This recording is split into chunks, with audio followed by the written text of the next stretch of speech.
Bear Stearns was rated AAA like a month before it went bankrupt? More likely A2. A2? Yeah. Okay. A2 is still not bankrupt. No. It's a high investment grade, solid investment grade rating. Lehman Brothers A2 within days of failing. AIG AA within days of being bailed out. Fannie Mae and Freddie Mac were AAA when they were rescued. Citigroup, Merrill, all of them had investment grade ratings. How can that be? Well, that's a good question. That's a great question.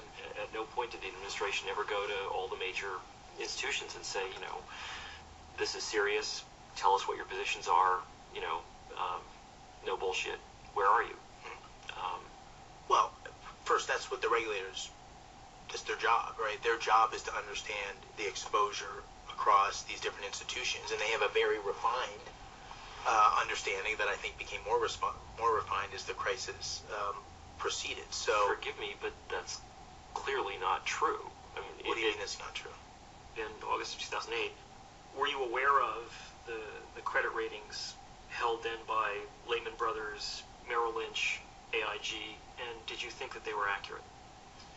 Well, certainly by that time, it was clear that earlier credit ratings weren't accurate because they had been downgraded substantially. No, they hadn't. There was still some downgrading in terms of the industry concerns. Certainly the stock Not price. some. All those firms were rated at least A2 until a couple of days before they were rescued. Well, then the answer is I just don't know enough to really answer your question on this particular issue.